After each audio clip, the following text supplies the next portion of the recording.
Hello. Hi. Good morning. I'm here. Am I on time? Yes, I am.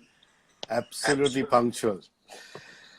I was just wondering, since you're walking the talk, you pledged to give up the use of air conditioners at home and in the car for the whole year. And what prompted that? The Indian summer is not going to be easy, you know that. Yeah, I'm very well aware of it. Actually, Hrishi K, last year I started doing this for the most part, and I realized it's not as uncomfortable. In the car, it gets a little uncomfortable when the pollution levels are high. Um, but I'm keeping my fingers crossed and hoping that this amazing discovery we've made of how much better life feels when the air pollution levels are down inspires industries and policymakers to keep this going even when this lockdown is over. You were championing the Earth Hour switching off of lights between 8:30 and 9:30. You'd be very proud to know that in our house on the 28th, we went lights off for a full hour. The kids thought it was a wonderful game. Yes. I'm saying we got to repeat that game. Live on Instagram in darkness with my face just lit with that little bit of light that was coming from obviously some of the buildings that didn't turn their lights off. And then at some point I realized when I was talking to one of the live, so I went live with a lot of people from across the country. It was so nice meeting all of them and discovering why they follow me, discovering why they were also, following Earth Hour, and also there was some nice music that evening. We had somebody play a song from Rehna Hai Tere Dil Mein live for us. So it was beautiful. But yeah, it looked like I was out of a ghost story because at some point I was lit with just some candlelight. It was lovely. Listen, you've been part of your building residential society, I mean, cooperative housing society for the rest of India who need to understand what Mumbai is all about. And this is almost a decade now, 8-something years. And there are obviously some very, very important protocols that you guys have put together. And I think everybody who's listening into this broadcast, also because even post the Insta Live, what we do is we're going to be, this video is going to have a life of its own, and, it's going to grow, and people are going to watch it on various social media platforms.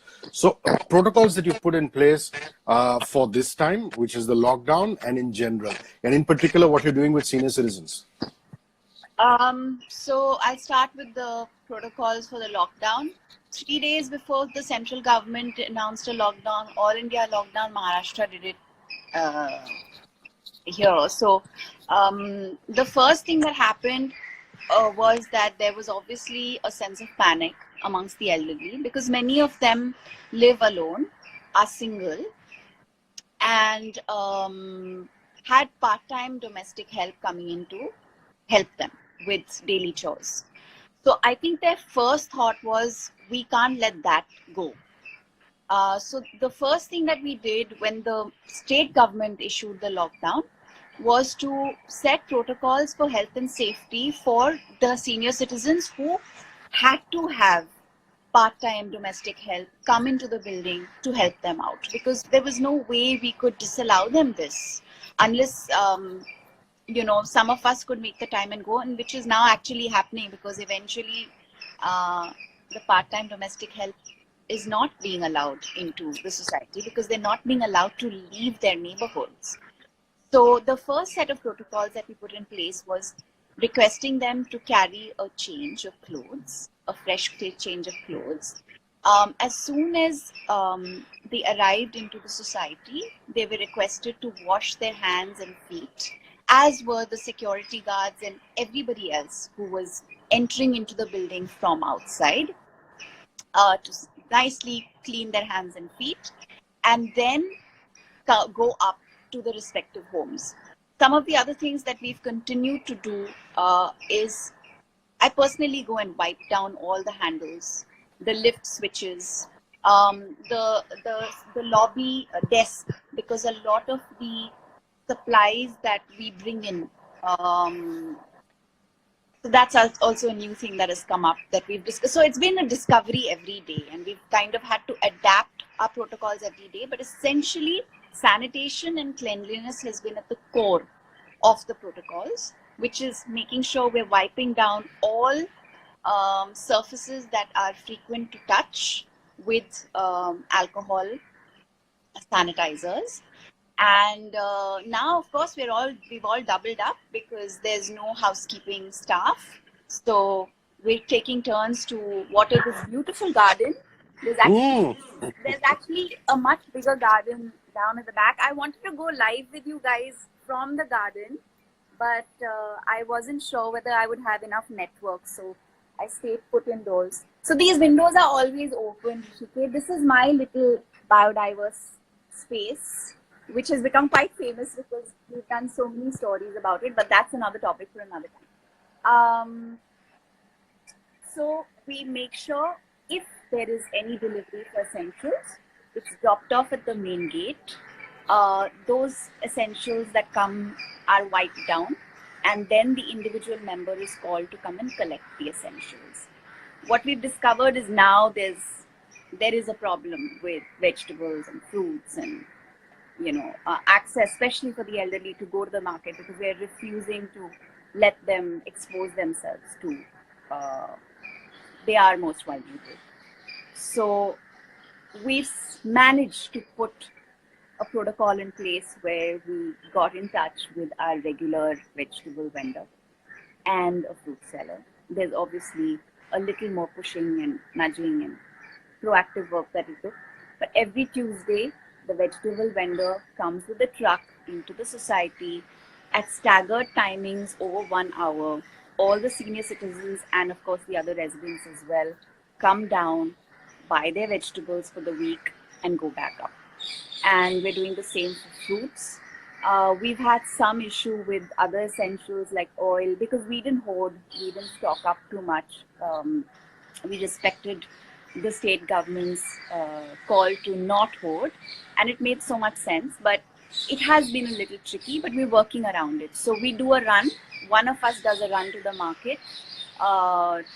Sometimes somebody goes with us, one person, and we basically pick up all the essentials that the elderly require from the building, buy it at one shot, make lists, and then place it at the lobby with their names on it. And then they come down one by one to collect what they need. And everybody's happy and comfortable. So far, so good. I'm just so happy that the most vulnerable section of society, which is the senior citizens, is something that you've laid special emphasis on. I'll give you my own example. I kind of freaked out a couple of weeks ago because my dad's 76, my mother's 72. I mean, they used to work in Bombay, and when they retired, they moved to the outskirts of Bengaluru. Like all good South Indians, you want to go and retire down south in a place called Whitefield. And the beauty of the Bombay-Mumbai residential society can be seen in what you've said, because they now live in a standalone bungalow. And there was a time when I was just freaking out. I was ordering groceries on online apps, and those groceries were getting cancelled. I was ordering daily essential medicines and supplies, and they were getting cancelled. Luckily for us, we did discover that a lot of online companies are so overburdened by the calls that they're not able to keep up or cope with the demand. But also what we recognize in this time, Hrishi K, is that many of them were dependent on the daily wage workers, the labor force that is no longer available now. So they're struggling just as much. Very valid point.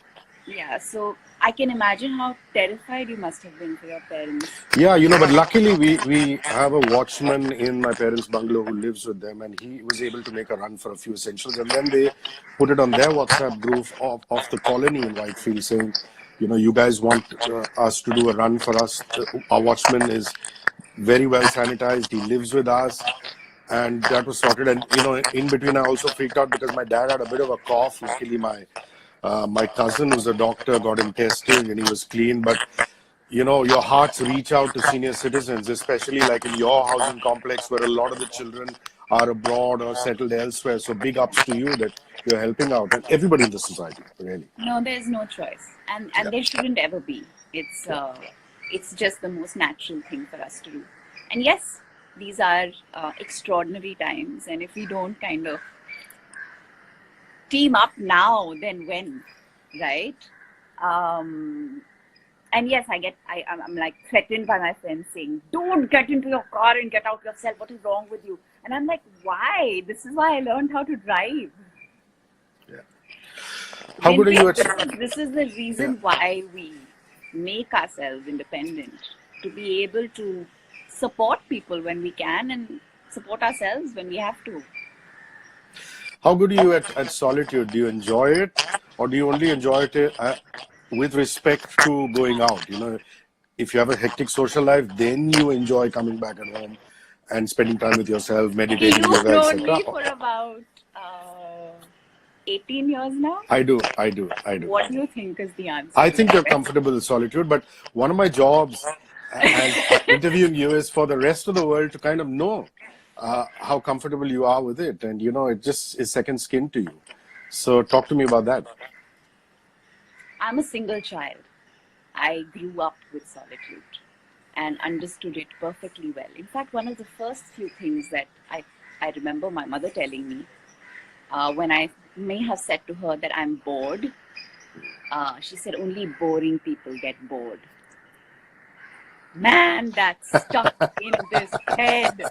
I was like, whoa, I don't want to be boring. So there's just so much. Honestly, right now, Hrishikesh, there is no solitude. I felt none, because there's just been so much work to get done, so many systems to put in place, so much physical work to do every day. It's a large space. It needs a lot of maintenance. Obviously, we don't have our domestic help. We have one live-in help who's an amazing girl, but I'm not, neither is my mother ever going to make her endure the burden of doing everything. So we have schedules where we take turns in doing different things, and every day we kind of share the workload, and it's fun. It's good fun. It really helps to have been a kid who grew up in Hyderabad in a large home. Of course, there was a time, Hrishikesh, when Vivek Oberoi, who was my co-actor in Dum, he would say things like, "If anybody needs a Kamwali by, please call Diya," because she loves doing housework. So this is the reputation I've earned since age 19.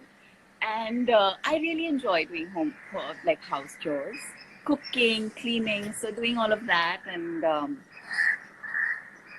production work. So we've actually been doing a lot of our planning and our meetings online. So yeah, I change my spot every day. So we have these multiple windows. Okay? So there's this window. So there's this setup here. Okay, where I have one spot. The evening light here is absolutely gorgeous. Then there is this spot where I spend most of my day doing my work on my laptop. Lovely. Then the other spot I have is here, where I do just see those flowers, Hrishi K. It's like beautiful. The hibiscus so is blooming every day, and it's just got multiple blossoms every day, and it's like amazing. So yeah, I find a new spot. So my office is traveling every day. And these are my views, yeah. So. And there's this lovely bird, this companion of yours. Does she come often? Does she come every day? She's not alone. We have so many coming. So one of the things that I still need to figure out is how to get bajra across, because there's no bajra available in the market, and my birds eat bajra. My birds are all wild, free birds, by the way. So parakeets arrive, and because of this biodiversity, these flowers, we have sunbirds, butterflies, coppersmith barbets, miners. The parakeets, of course, come for the bajra, as do pigeons. Wow. So it's always been like this, and it's not so bad being home It's And beautiful. What's a skill you've picked up? What's a skill you've picked up in this particular phase of self-quarantining and then lockdown? making Excel sheets. It's Like, not easy. Doesn't come easy. well, I learned a little bit while doing production. But, you know, when you do production, you have an executive producer, you have a team that does these things. And my OCDs, of course, kick in big time at that time. But this planning, making these schedules for every day, for all aspects, has been interesting. I'm very envious of the people who have time to pick up a new skill right now, because I haven't managed the time yet. Excel sheet is Hopefully, good. Excel sheet is not good. so bad, right? I was thinking it's like something more glamorous, like playing the guitar, or, you know, um, finishing the multiple books that I'm reading. That's another problem. I don't read one book at one time. I kind of read 2-3 books together. So Do you find innovative bookmarks? I love finding innovative bookmarks on the various books that I read. yeah, you know what I love rediscovering, Hrishi K, is I underline stuff that calls out to me, that speaks You to do. me. So it's very interesting. I randomly pick a book from my bookshelves and I go through some of my favorite books, and all I need to do is kind of just visit the pages that have the lines underlined, and it's so fun to do that. Listen, everybody is talking about gender equality, but you talk about generation equality. Will you just explain that? What is generation equality? Well, generation equality is a thought above gender equality. It's not above, but beyond. You're basically saying that until women and men acknowledge equally that we need a world that has equality, not just to gender, but to faith, to everything, everything. It's an attitude, it's an approach, it's an understanding that we can never truly progress as human beings if we do not understand that all people are equal. You know, I saw a story on your Instagram feed yesterday about the United Nations Development Program in India and how you're trying to help with the sanitation and the masks. I want to just delve into that a little bit, because a lot of people turn around and feel that you're only the spokesperson for the United Nations Environment Program, the United Nations Development Program, the sustainability goals for the Secretary General. So just your work, especially at a time of crisis like this. Hrishi K, may I just say that being a spokesperson is also a lot of work. Yes. Because you need to know the subject to be an advocate of it. You really need to understand it, learn it, resonate with it. And when you learn it, understand and resonate with it, you can't help but make it a part of your daily practice. So you're actually very quickly adapting to a lifestyle or a life journey or an understanding that starts reflecting into everything you do. It becomes a deeper sense of your purpose. It starts defining everything. So the choices in acting jobs, or the choices of, all the endorsement work that one ends up saying no to, the money you end up saying no to. Yeah. And these are not, they're not tough choices anymore for me, because I'm so comfortable with that person that I'm becoming, because I think this is what it was always meant to be. And it's been something that, with the United Nations Environment Program, whether it was making a wild anthem for India, it may have been for Wildlife Trust of India, but it was a wild anthem for India. These things happen because one understands the advocacy. One understands that, hey, you know what? At the risk of sounding like someone who probably has access to too much science, we have become a world that is consumerist, that is so influenced by a conscienceless capitalism that has created huge imbalances in societies, in countries, and also for the climate. And it's time to kind of go back to understanding the basics of life and the simplicity of life and adopting simple ways to make it happen. So start with your society. Start with managing and segregating waste. Start with composting waste. Start with installing a water check system meter in your tanks so that there's no overflow.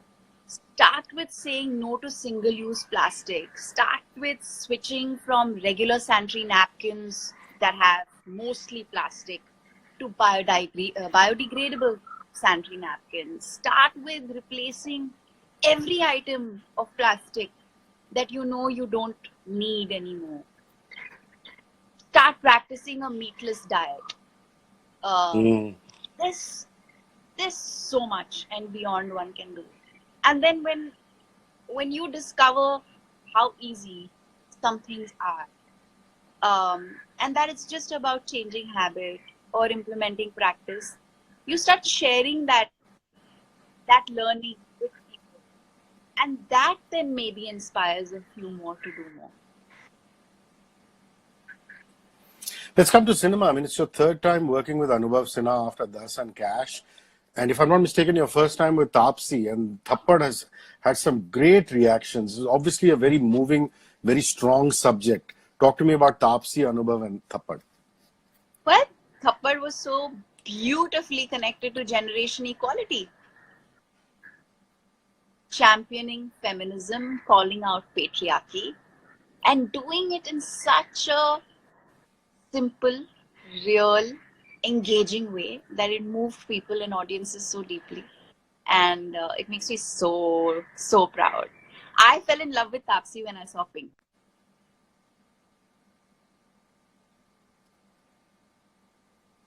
Shujitda and I have history. We did a film together with Mr. Bachchan, Jimmy Shergill, and Sarika that has not released till date, called... First it was called Shoe Bite, then it was called Johnny Mastana. Anyway, it's still in the cans. It's a tragedy. Don't take me there.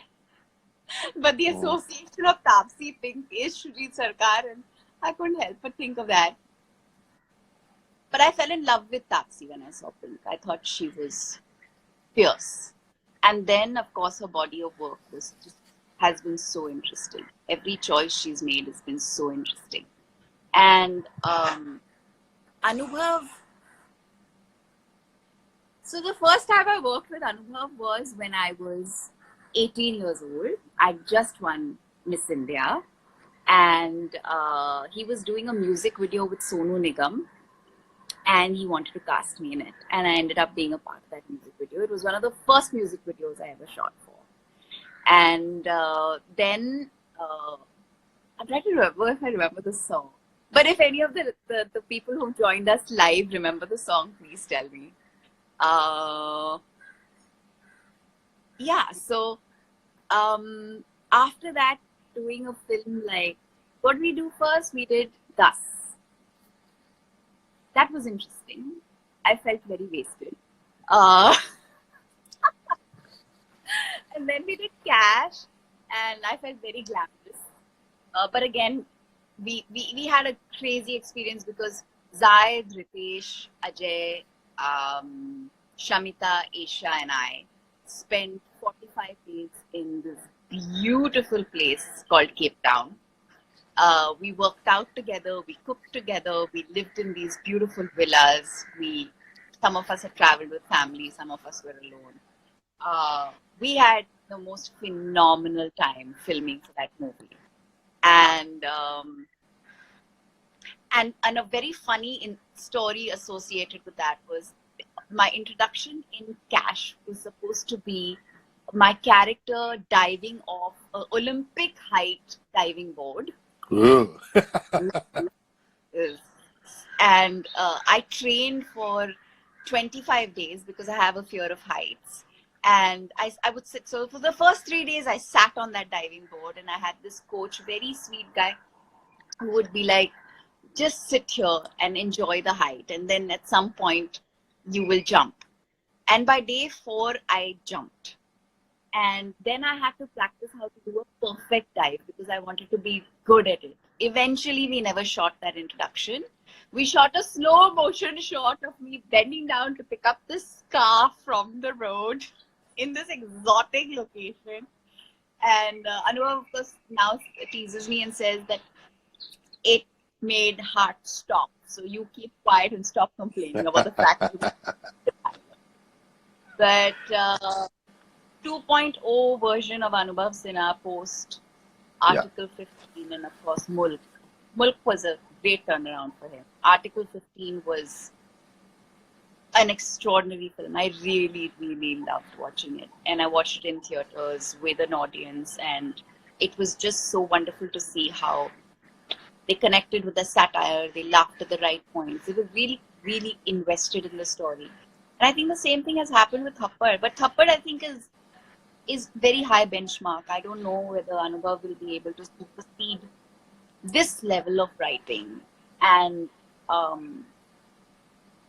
this level of thought. It's very, very, very, very sharp, very observant, and what a conversation the film is. And very rarely do you do films where people like kind of thank you for doing a film, you know, like thank you for making this movie. That's special, all of us. Listen, you just filmed in Hyderabad before the lockdown. I mean, this is a city that you were brought up in, and with Nagarjuna. My God, I'm a massive fan. Wild Dog, it's called, isn't it? I mean, is it a spoiler to say that you're playing his wife? How was that experience? Okay, fine. We shall not progress on that front. But must be lovely to just go back home and kick back in Hyderabad and film there, yeah? Yes, it was. It was crazy because we were... Well, COVID had arrived in India. There was all kinds of health advisories being issued. The producers had this really rough ride because obviously they had to kind of change plans and readjust and just change things around. And in the middle of all of that, we went there to film, and it was the first time. I've been getting Telugu film offers since I was 16. And for some reason, just nothing called out to me, like really called out to me. And this really did. And Nag sir is somebody I've loved and admired all of my life. And we have some very interesting memories. The last time I met him was 21 years ago. Him and Amla. Yes. To interview him and her. I was helping a company in Mumbai set up these interviews with known people in Hyderabad, and I'd done some volunteering work with Blue Cross in Hyderabad. And they remembered me, which is really sweet. But I think Amla has kind of kept up with the work that I've been doing, and she'd kind of updated him. And I didn't feel like I was working with somebody for the first time working with him. I felt like he just made me so comfortable. And it's Hrishi K, I think when you kind of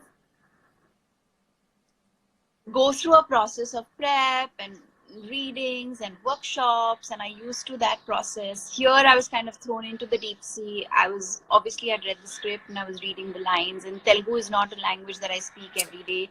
Koncham matladta. But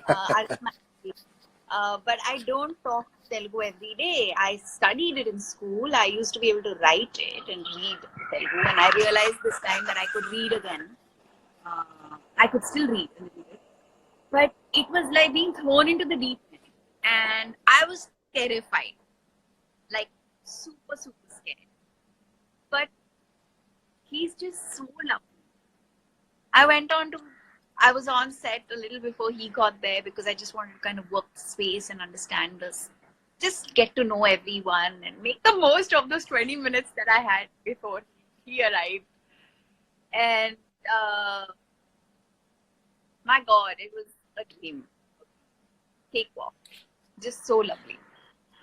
You know, you talked about Anubhav Sinha 2.0. Diya Mirza 2.0 to me is Kaffir and Beyond. I mean, you've got so much love for Kaffir.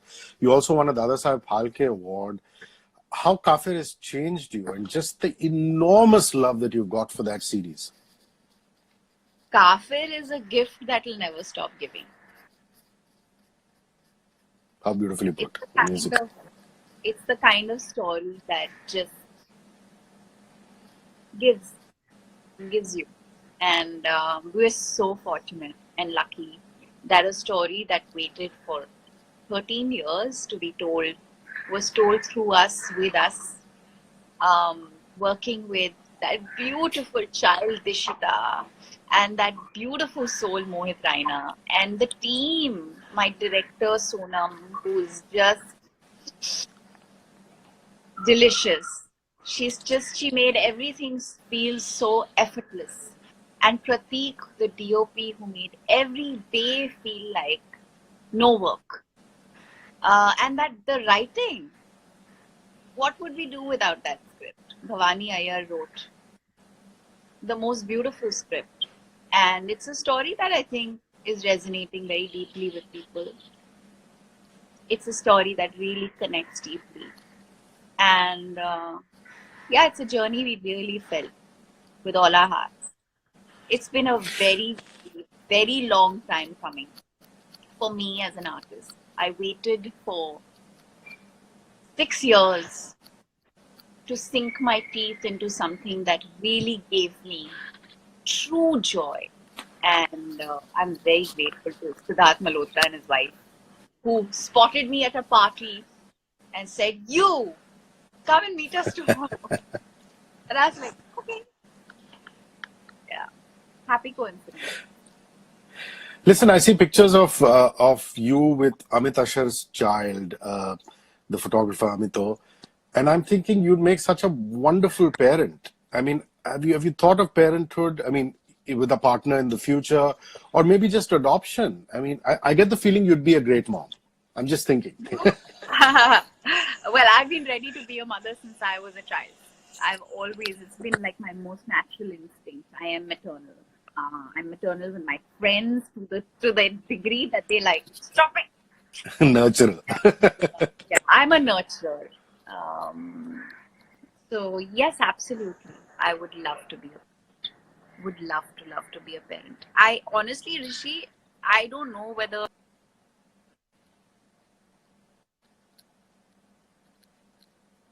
terrace that we spoke about parenting. Yes, no. I think I told you that I really want to be a parent. Yeah, we spoke a little bit.